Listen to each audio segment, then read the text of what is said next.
Porteira aberta, seja bem-vinda, bem-vindo ao podcast do Patrone, espaço para falar do agro com quem entende. Não dá para comprar experiência na prateleira. A frase soa como um alerta e, ao mesmo tempo, como uma síntese perfeita de quem construiu a própria história no agro com os pés no chão e os olhos no futuro. Nascido em Jacutinga, no Rio Grande do Sul, Leandro Lodéia carregou desde cedo o peso e o valor da roça. Viu o pai e um dos irmãos lavrarem a terra com junta de bois. Cresceu no consórcio improvisado de milho, soja e trigo, com memória de queijo vendido na cidade e o esforço de uma família inteira dedicada ao campo. No fim dos anos 90, mesmo quando os recursos eram escassos, formou-se em agronomia. Trabalhou em multinacional e, após alguns anos, voltou para casa.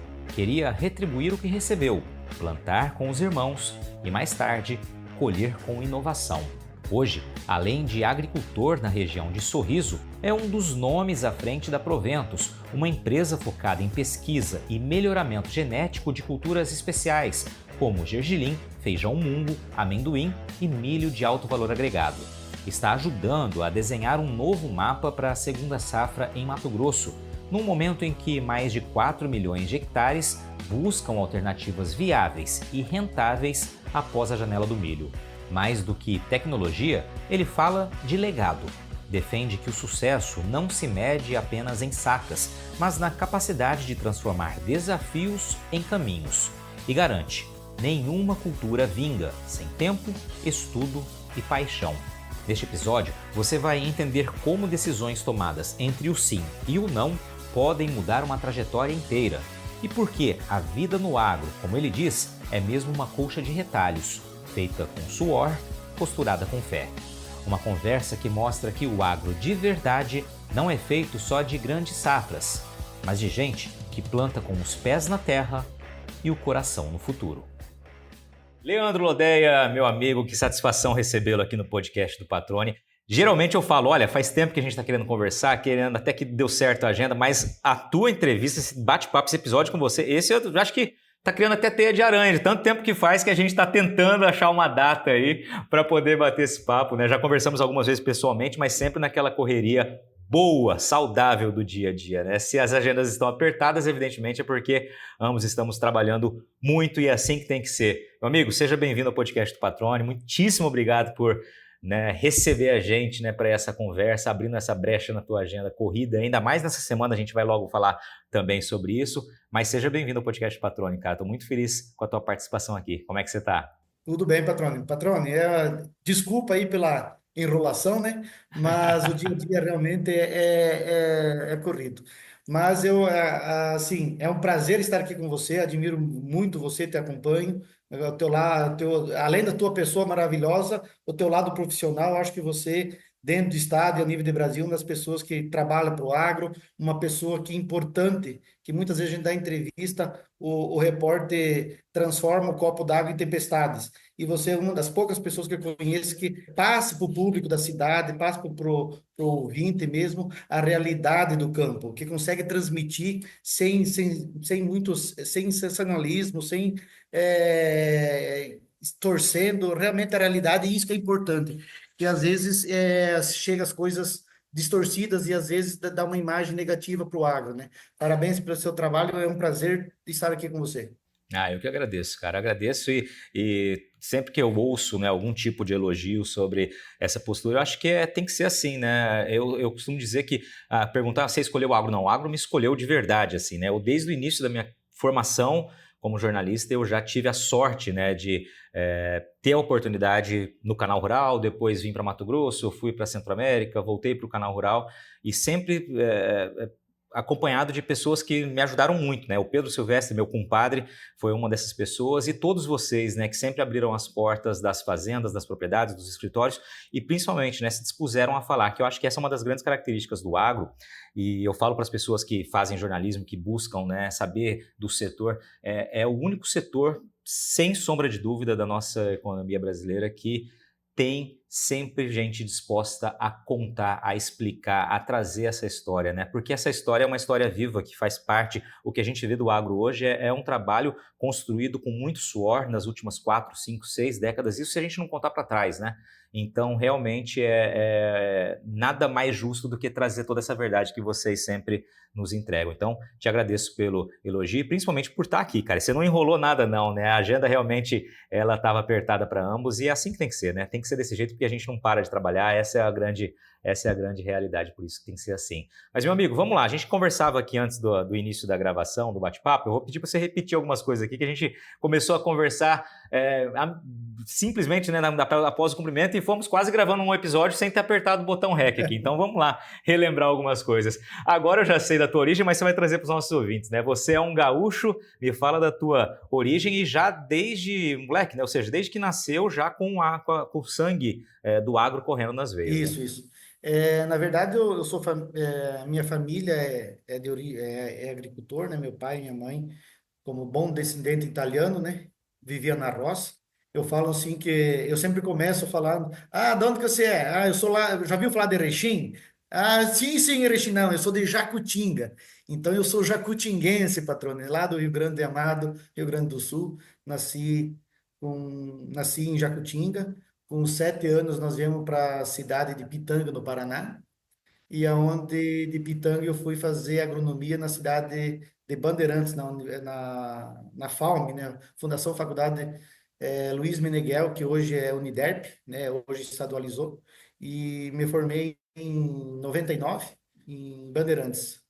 E em 99 meu pai já tinha vendido a propriedade em Pitanga e se transferiu para São Gabriel do Oeste, Mato Grosso do Sul, onde que eu me formei e fui trabalhar numa multinacional aí 5 meses e depois fui para assistência técnica. Assistência, a gente ajudou a formar uma cooperativa aí no Mato Grosso do Sul, né? Hoje referência, a gente fala cooperativas de nova geração, né? Cooperativa aí, grupos de compra e o agricultor uma forma de trabalhar com menos risco, mas junto.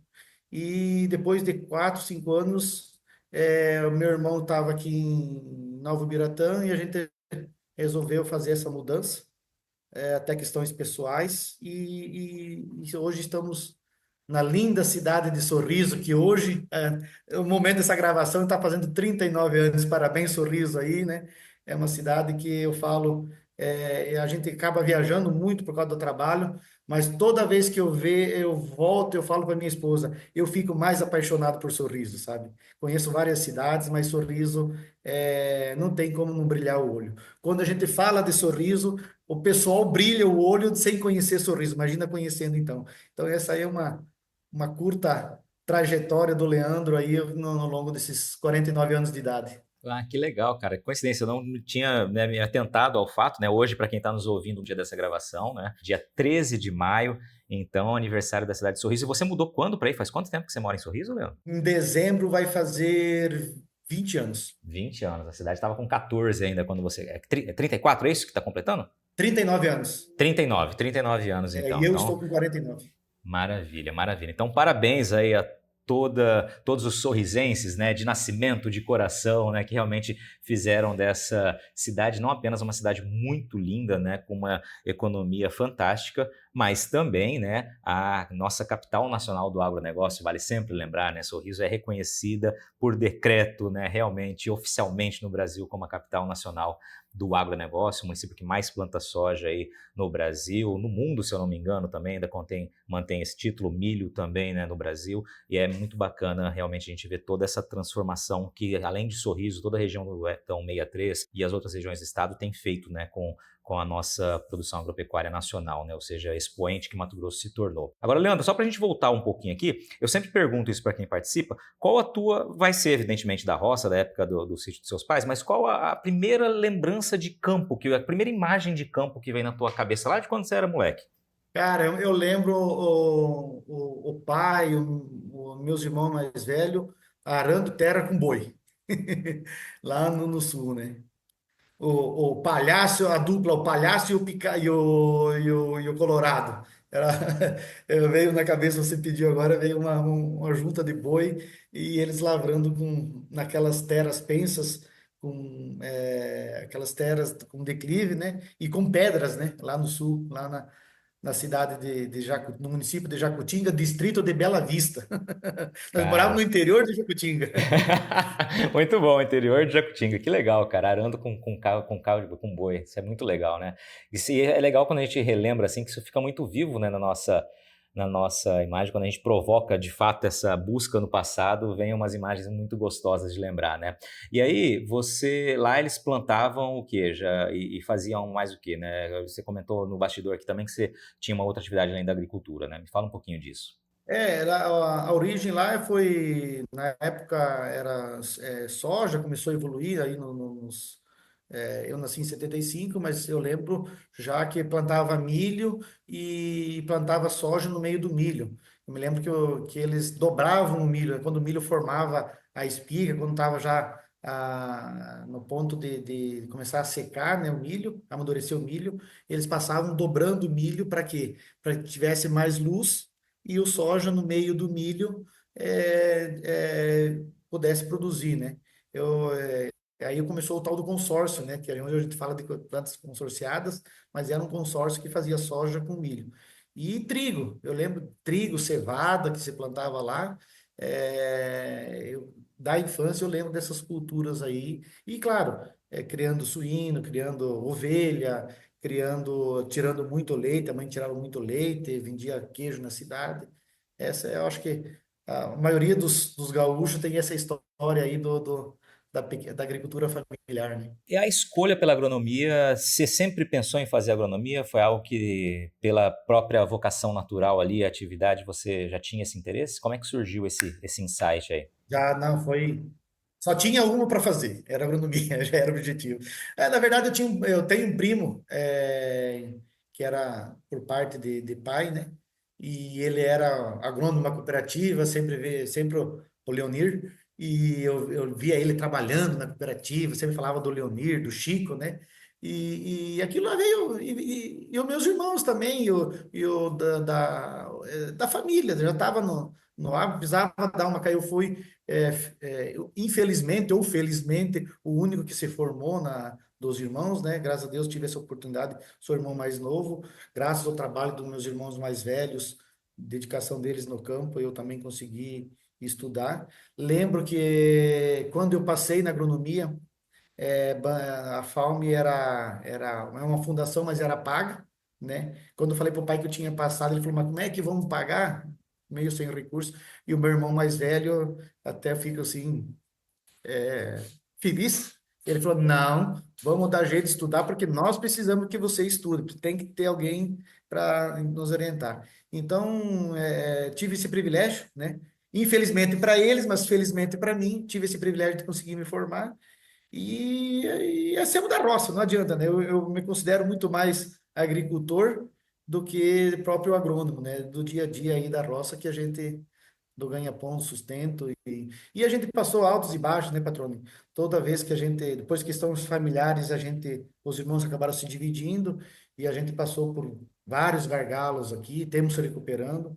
É uma trajetória que a gente escuta muito notícias de sucesso. Ah, aquele pessoal veio hoje planta tanto, tá tanto. Mas quantas pessoas, eu sempre falo assim, para ter um sucesso, patrônio, quantas pessoas não tiveram sucesso, né? E quando fala assim, quando meus irmãos chegaram em São Gabriel do Oeste, nós morávamos em Pitanga e meus irmãos chegaram em São Gabriel do Oeste, arrendaram área em São Gabriel, eles moraram embaixo de lona mesmo, até construir, chegar a madeira do Paraná. Eu me lembro que o pai trouxe madeira do Paraná, cortou pinheiro lá, e para fazer as varandas, a garagem dos trator, sabe, inteira arrendada, e 15, 20 dias eles moraram embaixo de lona mesmo, né? Então, assim, é um povo é um povo que, se hoje o Cerrado está, não é o exemplo de uma, duas, três famílias, é exemplo da história do Mato Grosso. Se hoje nós estamos falando bem de Sorriso, quanta gente passou por isso? Quantas dificuldades, quanta gente voltou também para trás, né? Então, assim, entre um sim e um não, é a decisão é a trajetória do sucesso ou do fracasso, né? Às vezes uma tomada de decisão, né, patrônio? E às vezes Exatamente. a pessoa que não teve sucesso é aquela que, às vezes, por falta de informação, por um detalhezinho, né? Não é por maldade, não é que porque foi mal, às vezes financeiramente não foi bem, mas são tomadas decisões e a gente vai ficando com os cabelos, sem cabelo ou cabelo branco, a gente vai ver que isso aí é a experiência da vida, né, patrão? Então, tem muita coisa por trás. A gente tem filho novo hoje que está aí inserindo aí, ajudando a gente vê que a tal da experiência a gente não compra na prateleira, né? Ela é dolorida, viu? Muitas vezes, às vezes deixa marcas no corpo que vai pro resto da vida, né? Exatamente, cara. E é muito legal você falar isso, porque eu acho que assim, o setor agropecuário, né, ele é um setor que tem números muito expressivos, mas os números são muito frios, né? Os números, eles só estão aparecendo ali porque você teve gente de carne e osso fazendo essa construção e vivendo todas essas batalhas, todas essas trajetórias, todos esses altos e baixos, as desistências, as perseveranças, né, as superações. Então, eu acho que isso que é muito rico, né, quando a gente para conversar, como hoje estamos conversando aqui, para a gente sempre manter viva toda essa lembrança e toda essa luta que foi, né, pessoal, familiar, né, de cada uma das pessoas que tiveram êxito ou que ficaram no meio do caminho, né, que tiveram que voltar, e assim a história ela é construída, né, e eu gosto muito de quando tenho a oportunidade de ouvir, né, relatos como o seu. Você é o caçula de quantos irmãos, Leandro? Nós somos em 5 irmãos, uma irmã e 4 irmãos. 4 irmãos. Quando você se formou, quando você fez agronomia e se formou, você pensava em esse conhecimento trazer para dentro da propriedade da família, das propriedades, né, dos irmãos, enfim, da família, ou ir para o mercado? O que você pensou na época? Qual que era o teu pensamento na época? Não, não, sempre pensei, às vezes, em buscar conhecimento, trabalhar em multinacional. Isso aí foi uma decisão que eu também, como eu falei antes, né, que não estava gravando, né? Eu trabalhei de temporário numa multinacional, fui convidado 4 vezes, 5 vezes para efetivar, e eu tomei a decisão de ficar em casa. Talvez essa foi então, eu falei, eu devia ter ficado mais 1, 2, 3, 4 anos, ter uma experiência maior, né? Mas são decisões que a gente fala, entre o sim e o não que eu acabei de falar, né? E bagagem, experiência, isso é importante, isso você não se compra, né? Então, mas sempre pensei em voltar para casa, ajudar, devolver um pouco do que a oportunidade que eu tive para a família, né? Mas apesar a gente acabou se dividindo com o trabalho, questões pessoais, e estamos aí, né? Cada um carregando sua vida, seu fardo e vamos em frente. Eu sempre gosto de ouvir, né, essa maneira de pensar de cada pessoa que participa aqui do podcast, porque hoje a gente vê muitos novos agrônomos, filhos de produtores, né, que pensam também, a família acaba pensando dessa mesma maneira, né? Vai para a faculdade, faz ali, se forma, vai para o mercado, vai conhecer outras realidades, porque você conhecendo outras realidades, você evidentemente consegue fazer comparações com a realidade da tua propriedade, da propriedade da família, e aí buscar, né, sempre resultados melhores a partir desse monte de experiência que você vai tendo a oportunidade de poder enxergar, né? Por aí, né? Essa experiência que você eu sempre falo, eu brinco que um consultor, ele vê experiência de um consultor agronômico, né? Ele vê experiência de várias propriedades. E em cima disso, ele vai afinando, ele vai tendo o feeling do que é melhor e do que é pior, né? Então, a questão disso de trabalhar. É isso, essa vivência aí é importante para a gente fazer a formação profissional. Mas voltando na família aí, as famílias que conseguem trabalhar junto, unido, é diferente de você montar uma equipe de funcionário ou ter os proprietários na liderança, né? Então, hoje se fala muito em sucessão familiar, isso é importante, né, patrone? Isso aí os pais hoje têm que estar focado e trazer realmente a realidade a família para o negócio, os filhos para o negócio, para você perpetuar o próprio negócio em si, né? Perfeito. Então, é um gargalo a ser trabalhado. Exatamente, cara. Permanentemente a gente tem que tocar nessa tecla, né? Porque é um assunto latente, está sempre presente aí, né? E a gente vê momentos, né, em que a atividade vai mal, em que a gente vê cada vez mais volta aquele sentimento de que não vai ter a sucessão, depois a atividade melhora, a gente começa a ver um pouco mais de movimento contrário. Então é algo que tem que sempre aí ficar sendo trazido para que as pessoas reflitam de fato e tomem as melhores decisões para cada caso. Os clientes da Agrosol tiveram uma produtividade surpreendente nesta safra de soja.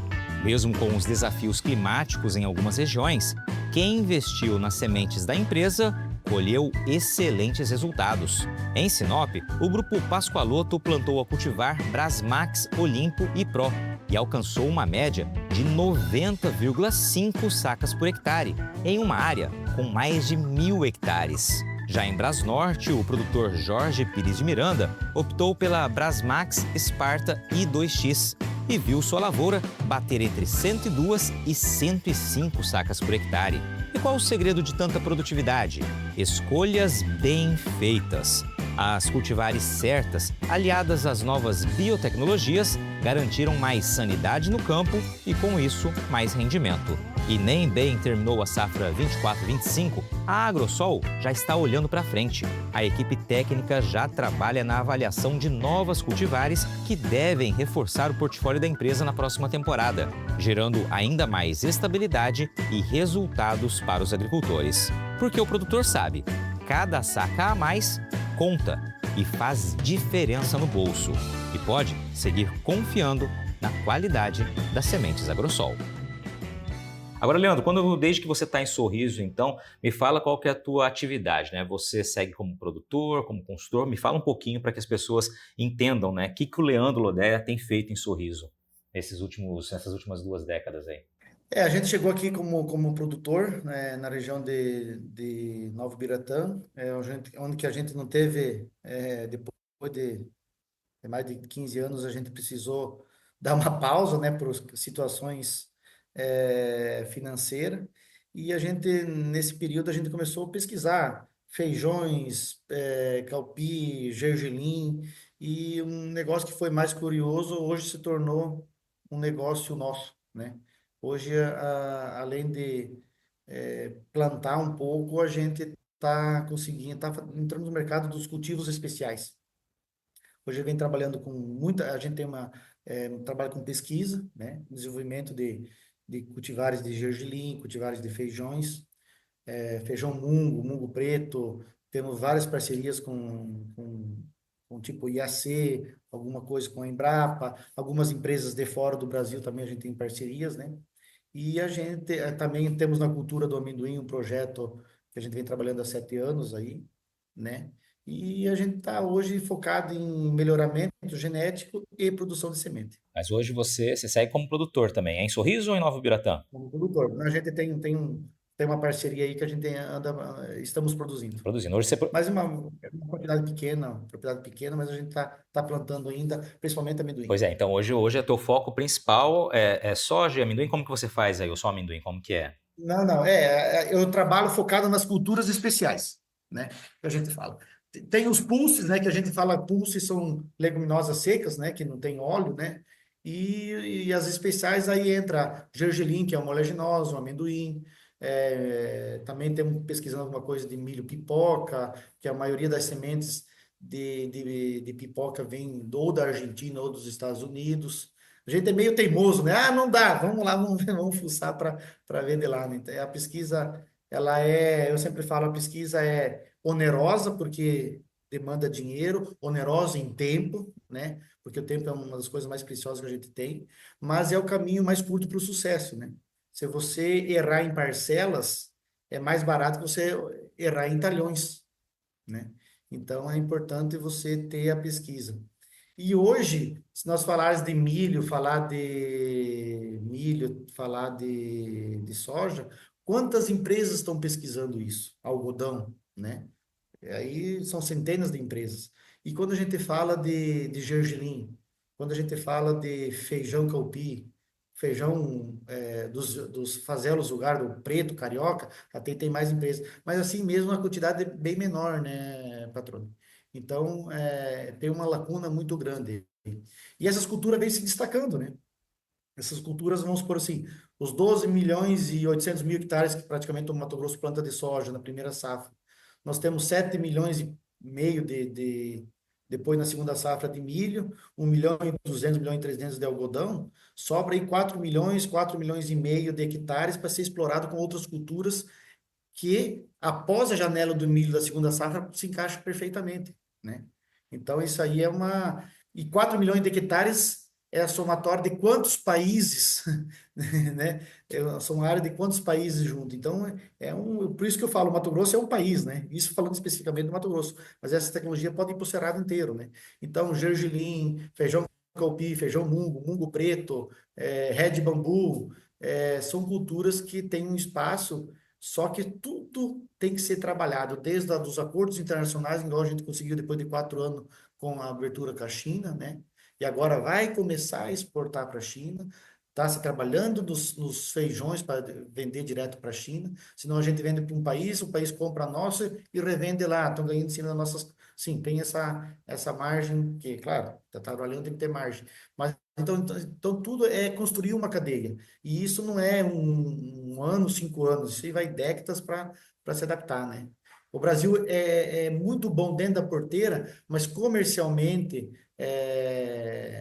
ainda tem que melhorar muito, né, patrônio? Então, assim, rastreabilidade, se for falar aqui, nós fica um dia inteiro falando nisso, né? Mas tem cadeias aí que são exemplo. O próprio amendoim. O que a cadeia do amendoim fez nos últimos anos, nos últimos 10, 12 anos aí, que saiu de um amendoim que tinha problema grandes de aflatoxina, não era um produto conhecido, bom lá fora, a cadeia sentou, se organizou, e hoje a cadeia tá brigando com a Argentina, que tem uma qualidade boa, está brigando com a qualidade americana, né?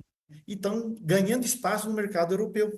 Então, é um exemplo de uma cadeia que se organizou, né? Aí está o algodão também, que o algodão nosso, o algodão do Brasil hoje é exemplo para o mundo, em termos de organização da cadeia, através das associações que se organizaram, né? Então, tem tudo uma trajetória e tem que ter uma base sólida, um trabalhinho de formiguinha para poder prosperar, né? Muito bem, cara. E aí você já trouxe, né, esse cenário tão promissor, cercado por alguns desafios, e você disse os desafios extra-porteira, né, principalmente, né, que é preciso, que é legal que você traz assim, que as pessoas possam entender, né, essa dimensão de todo o trabalho que é feito, para que a gente consiga ter êxito em alguma coisa. E você trouxe ali, né, os exemplos do algodão, por exemplo, né? Então, realmente é um trabalho de pesquisa que precisa ser feito a campo, como que vocês desenvolvem aí, depois validação dessa pesquisa, desses resultados, aceitação dos produtores, desenvolvimento de mercado, regulamentação, ou seja, são várias e várias iniciativas que precisam ser alinhadas, colocadas em prática, né? Precisam juntas aí superar quaisquer entraves que venham a surgir no meio do caminho, e por isso, né, um trabalho nem de média, um trabalho de longo prazo realmente. Você falou aí, não 1, 2, nem 5 anos, trabalho de décadas, né? E trabalhar visualizando décadas à frente envolve uma energia e uma disposição também igualmente muito grande, né? É preciso ter, de fato, essa consciência de que o trabalho de agora não vai gerar resultados imediatos, né? Do que se espera projetar para adiante, né? Como que é lidar com isso? Como que é trabalhar tendo essa consciência, Leandro? Eu posso definir isso como uma frase. Seja, toda vez que a gente protela começar alguma coisa, mais vai demorar, né? E assim é a pesquisa, né? Então, cultivar aí leva 10, 8, 10, 12 anos para ir para o mercado. Quem sabe quando está pronto já não é mais interessante aquele cultivar. Então, é preciso a gente ter essa perspectiva de fazer isso daí. E ir continuando e ir para frente, né, patrão? Muito bem. Deixa eu só entender um pouquinho aqui das coisas. Então você citou ali, né, que depois de uma necessidade por questão financeira de ter que dar um tempo na agricultura, até então acredito que vocês plantavam o tradicional ali, né, soja provavelmente, milho antes dessa parada aí, né? Era isso que a família fazia, né? Deram uma parada e aí voltou-se para os grãos especiais. O que foi que deu esse start para olhar para os grãos especiais? E hoje qual que é a área que você destina, você, Leandro Lodéia, plantando e aí pesquisando para esses grãos especiais? A propriedade que eu plantava, ela tinha uma deficiência que não encaixava soja e milho, né? Então a gente começou a procurar culturas que exigiam menos água. E aí que a gente começou esse trabalho. Por uma necessidade, a gente foi evoluindo e se encaixou essas culturas que se encaixavam perfeitamente na soja, não com milho, mas com outra. Entrou feijão caupi, entrou gergelim, a gente começou dessa forma a entrar. Aí a gente foi trabalhando, foi fuçando, foi buscando, e hoje está no que está aí. Graças a Deus, conseguindo manter a família e ir pagando as contas em cima dessas culturas. Legal. Hoje na tua área, Leandro, produtor de grãos aí, que vai vender os grãos especiais, como que você divide o calendário? O que que vem para a primeira safra? Como que é feito o planejamento anual? Aí só para a gente ter uma ideia. É assim, a soja é o carro-chefe do, né? Depois vem milho até dia 20 de fevereiro, que é uma janela especial, né? E aí temos hoje, temos algumas culturas que a gente pode colocar. Feijão mungo preto, até que a Índia está comprando, né? Que é um mercado praticamente indiano. Temos também mungo verde, temos os caupi e temos hoje o gergelim. Então, seria as três culturas, né? Soja, milho na segunda safra até dia 20 e depois essas outras culturas que exigem menos de água, né? Então, você vai adequando para botar dentro da propriedade. E tem a cultura do amendoim, que hoje ele é um concorrente da soja, né? Vamos dizer assim, que ele, onde que vai amendoim não vai soja. Mas só que tem tem uma vantagem do amendoim, que ele vai muito bem em solos arenosos ou mistos, mas praticamente em solos arenosos, onde que a soja ela não te remunera bem, o amendoim ele vai muito bem nessas áreas e ela te consegue remunerar bem o agricultor. Só que ela está no processo de aprendizagem, né? Faz 7 anos que a gente está pesquisando isso aí. Hoje já tem uma indústria se instalou em Novo Biratã, né? Uma parceria aí com a prefeitura foi muito assim colaborativa, doou a Câmara de Vereador, doaram aí uma área, a empresa comprou mais outro tanto, né? Hoje tem um parque bom, está se montando aí a estrutura que é um grande gargalo, porque o amendoim ele é igual o girassol, patrônio. O frete acaba consumindo bastante, né? Então ele tem que ter uma unidade que recebe próximo, né?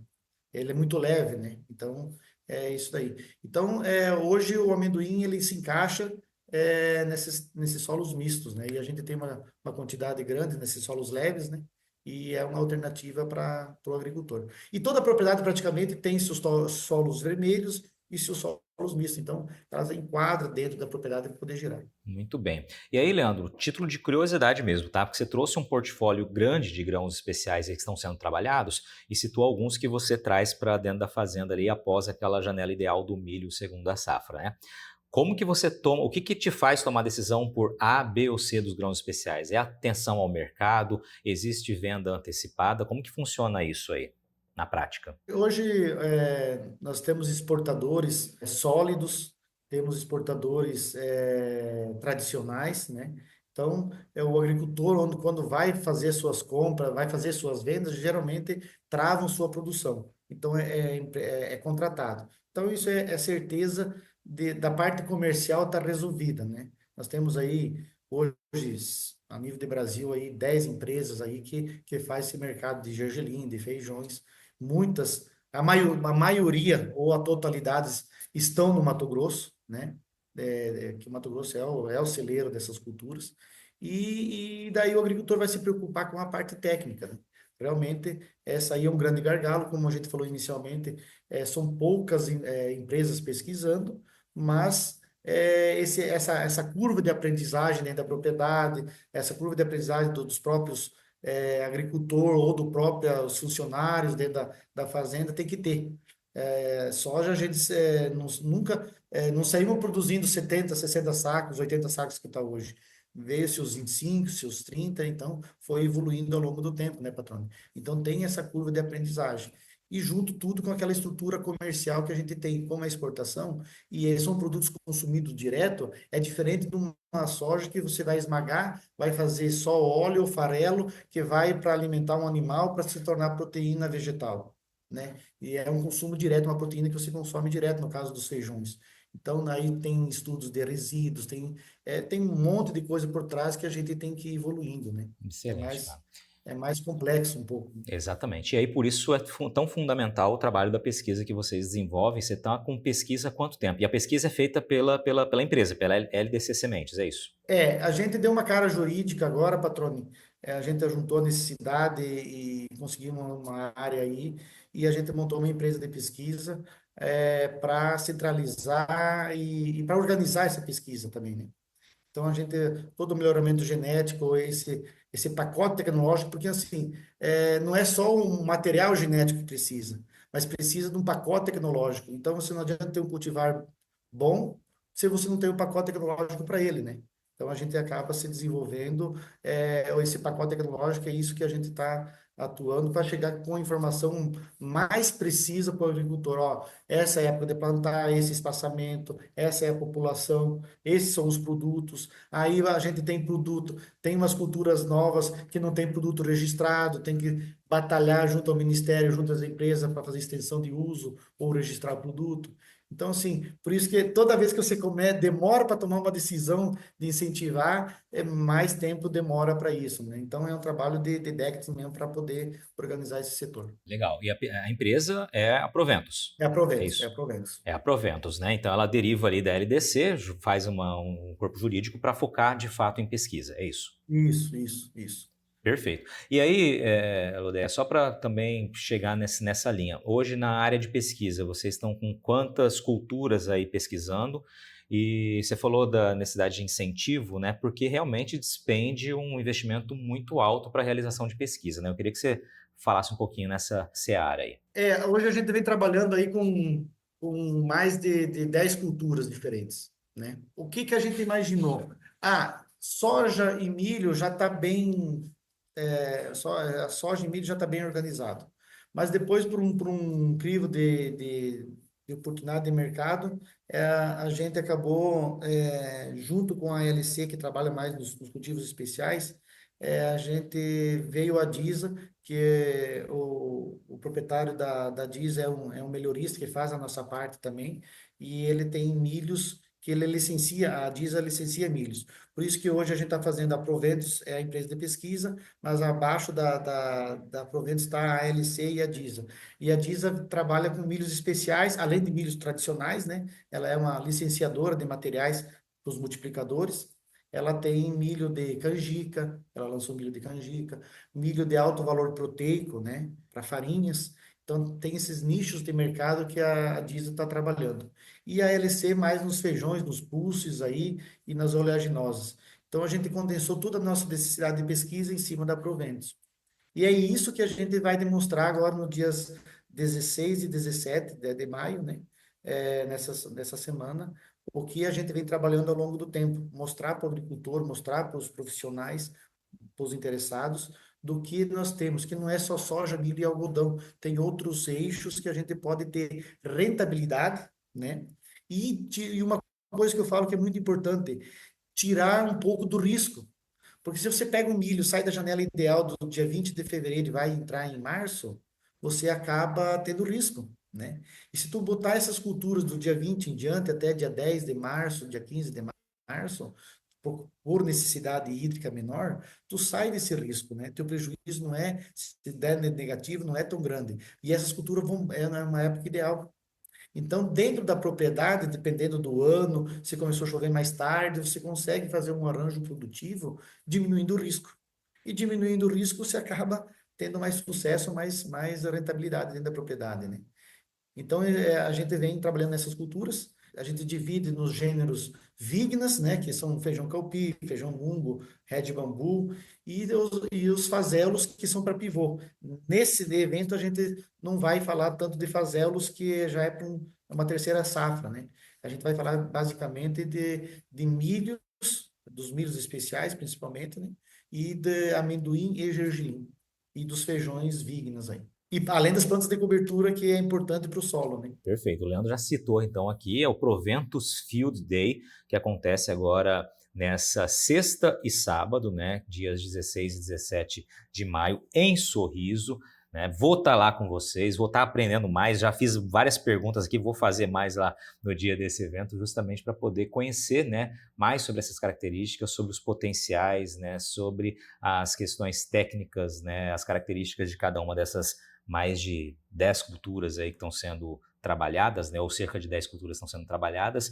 E para quem estiver interessado, a inscrição é gratuita, É né, Leandro? gratuito. Ou seja, é um convite para que as pessoas venham buscar conhecer mesmo de fato o trabalho realizado. Isso é muito bacana, né? Não, realmente. Patrone, assim, a gente tem umas parcerias parcerias grandes aí no meio nosso, né? E graças a esses parceiros, queria agradecer publicamente aos parceiros aí, que um evento desse aí não é barato para fazer, para ser gratuito, né? E graças a Deus, graças à força dos parceiros, né? Não é só nossa, nós é mais na organização e no desenvolvimento, mas graças aos parceiros a gente está conseguindo fazer esse evento. É o primeiro, a gente quer ter uma tradição anual nesse evento, né? Mas graças ao parceiro tá sendo possível realizar esse evento e espero que esteja. A gente está fazendo com muito carinho, a equipe nossa aí está trabalhando com muito suor, de dedicação, mas a gente quer fazer tradição esse evento aí para aumentar o nível de informação dessas culturas aí. Realmente, quem puder comparecer, é importante dizer que no dia 16, que é na sexta-feira, vai estar ali no centro de eventos Ari José Riede, em Sorriso, no bairro Rota do Sol, né? Vai ser as palestras. E no dia 17, pela manhã, 7 horas da manhã, na saída para Ipiranga, né, depois dos condomínios aí na 242, na sede da Proventos, na estação de pesquisa da Proventos, vai ser realizado o dia de campo, e após o dia de campo vai ter um almoço onde que se encerra as atividades desse evento. A gente agradece de coração aí, né, a oportunidade, né, Luiz? E contamos com a presença de todos e ansioso para nos ver pessoalmente. Legal, gente. Olha só, a oportunidade então de discutir, né? Questionar, perguntar tudo o que quiser sobre pelos grãos especiais, esse leque tão grande, né? E o trabalho está sendo desenvolvido com os pesquisadores, com especialistas, né? Com gente da cadeia produtiva. E aí, no dia seguinte, no dia 17, então, conferir a campo, né? Todo esse potencial. No coração do Vale do Guaporé, o município de Pontes e Lacerda desponta como um polo agropecuário em plena expansão. Com rebanho bovino de peso e milhares de hectares destinados ao cultivo de grãos, a região mostra que tradição e inovação caminham juntas. É a força do campo em movimento, onde quem produz cresce com tecnologia e quem investe prospera com oportunidades.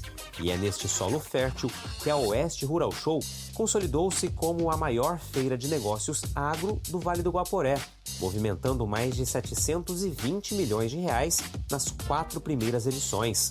Com o agro conectado ao digital, à sustentabilidade e às novas oportunidades, a 5ª edição da feira prepara-se para ser mais uma vez uma grande vitrine de negócios para o setor. E você não pode perder. De 27 a 30 de maio, no Parque de Exposições de Pontes e Lacerda, Oeste Rural Show 2025. Realização: Sindicato Rural de Pontes e Lacerda. Você está ouvindo o podcast do Patrone. Agroinformação com quem entende.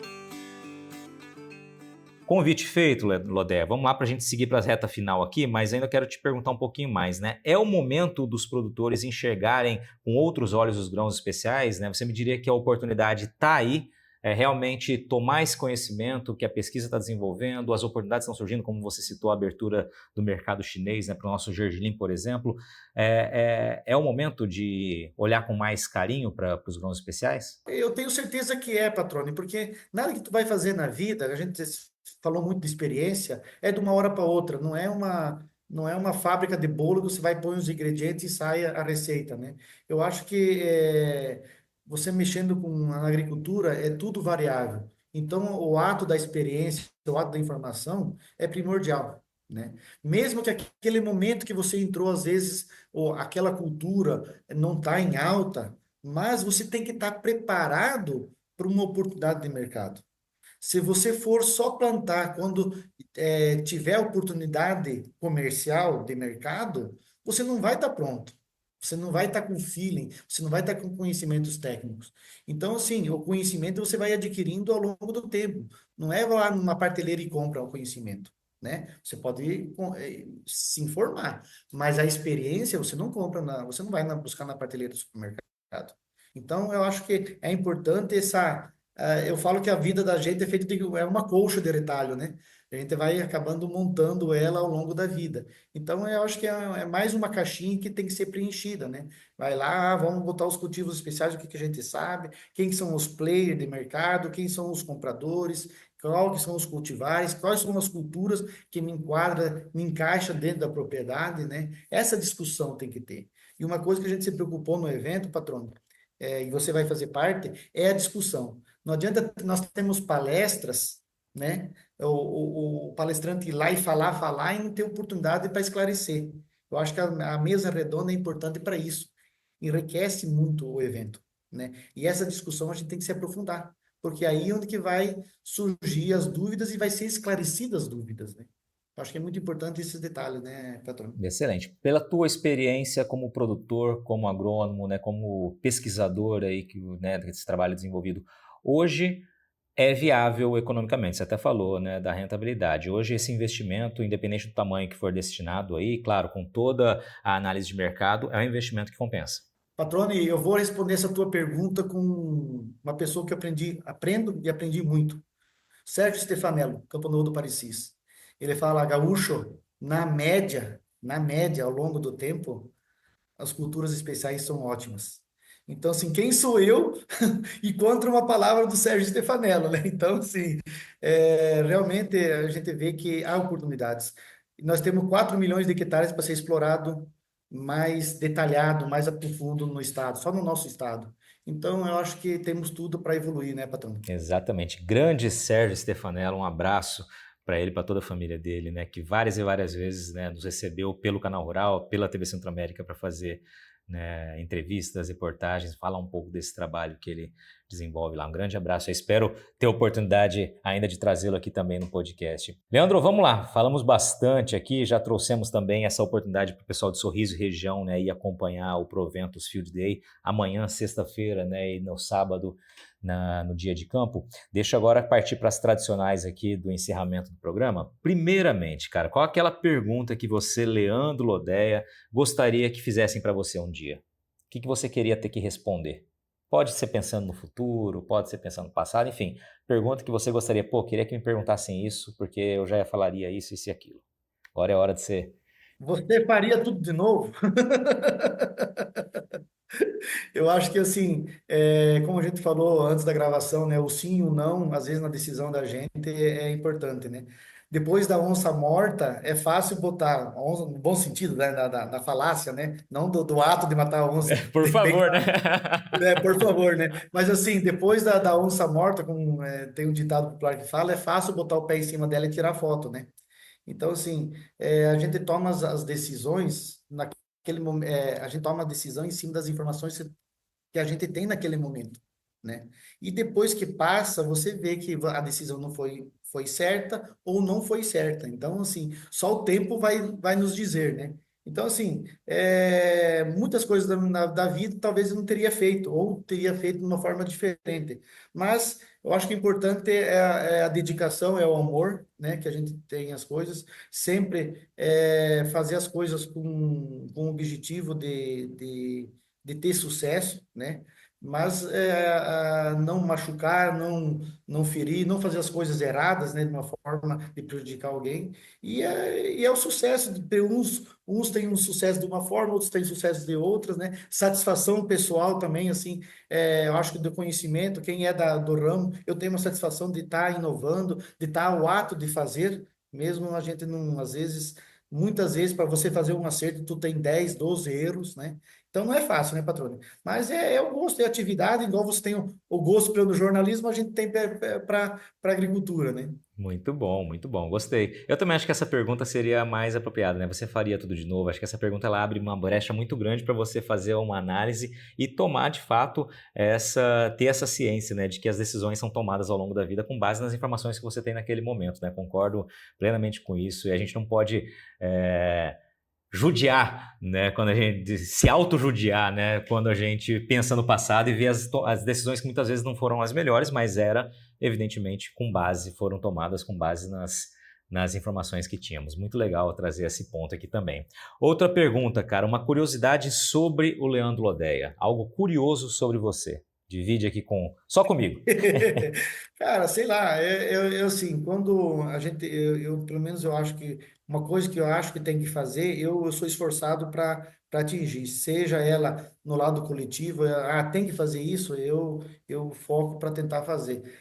Talvez um lado que eu tenho que me corrigir é não medir as dificuldades ou esforços, que às vezes acaba a gente prejudicando família, se dedicando, né? Depois que você vai vendo os filhos crescendo, conversando com a esposa, você não dá tão lado para a família, então assim, a gente vai ficando mais experiente, a gente vê que isso pesa, né? No ciclo da vida, a gente vai mudando os valores, né? A partir do momento que você é solteiro, você tem um valor, no momento que você casa, você começa a ter outros valores, a partir do momento que você tem uma família, tem filho, muda totalmente os valores, né? Então, a família acaba, né? O filho, você vendo um filho, então, a gente vai, conforme as fases da vida, a gente vai mudando de valores, né? Eu entendo por aí, né, patrão? Legal, então uma curiosidade sobre você é essa então, de que você se entrega demais aos projetos, né, muitas vezes ali até além do que deveria, e os projetos de uma maneira geral, né, por aí, né, não costuma medir o tamanho da distância, nem o esforço que vai ter que ser empregado, legal. Vai lá e tenta fazer, Vai né? lá e tenta fazer, muito bacana. Às vezes sofre, né, por isso. Mas faz parte, né, Leandro? A outra é mais tranquila, cara, as pessoas quiserem entrar em contato com você, com a LC Sementes, com a Proventos, como é que faz aí? Você tá nas redes sociais, onde que as pessoas te acham? Tá no Instagram Proventos, né? E na LC Sementes também temos no Instagram, temos nas páginas da internet aí, LC Sementes. Tá facinho. E o Leandro é super receptivo, pessoal. Quem quiser conversar com ele, é só mandar uma mensagem lá. Ele é super receptivo mesmo. Eu estive passando por Sorriso recentemente, paramos lá no escritório para conversar com ele um pouquinho, trouxe um monte de grãos especiais para a gente conhecer, ficamos horas ali, horas no bom sentido, né, de dizer, né, no sentido expressivo aqui, mas a gente ficou um bom tempo ali entendendo um pouquinho, ele dividindo conhecimento, falando, tava eu, a equipe do Canal Rural, Pedro, Israel, todo mundo ali ouvindo, aprendendo um pouquinho, isso que é muito legal, né, quando a gente vê essa vontade de apresentar, de falar um pouco do que conhece ali, é porque realmente é alguém que quer contribuir com essa construção coletiva. Cara, te agradeço demais pela participação aqui, estou muito feliz com o convite de poder participar também, né, desse evento que vai marcar a história, né, vai ser o primeiro certamente de muitos, né, porque o propósito dele ele é muito valioso, né, que é de fato dividir tudo que se sabe, apontar desafios que precisam ser superados, né, caminhos que precisam ser percorridos, né, e coletivamente discutir isso, né? Como você disse, a proposta não são só palestras, são mesas redondas para que as pessoas perguntem e os esclarecimentos sejam, né, apontados e as dúvidas que não forem respondidas indicam que existem caminhos a se buscar as respostas, né? Então acho que realmente essa é a proposta de quem pensa em construir coletivamente algo novo. Te agradeço, cara. Obrigado pela participação, pelo convite, né, e por dividir um pouco da tua história aqui com a gente. A satisfação é toda minha, patrão. Obrigado aí. E ainda bem que a gente conseguiu, nesse feriado, bater um papo aí mais tranquilo, mais calmo, né? Do dia a dia é um pouco corrido. Mas eu estou ansioso para ver pessoalmente e agradeço a oportunidade de coração. E aí, gostou do bate-papo? Então dá aquela força e compartilha essa entrevista com os seus contatos. E olha, aproveita para mandar aquele feedback dizendo o que você está achando do podcast do Patrone. Pode criticar, elogiar, sugerir temas e pessoas para dividir boas histórias aqui nos próximos episódios. É só enviar uma mensagem lá no Instagram para @LuizPatrone que a gente troca uma ideia, viu? Então, gente, sucesso da porteira para dentro, força e fé da porteira para fora e vamos que vamos. Você ouviu o podcast do Patrone, agroinformação com quem entende.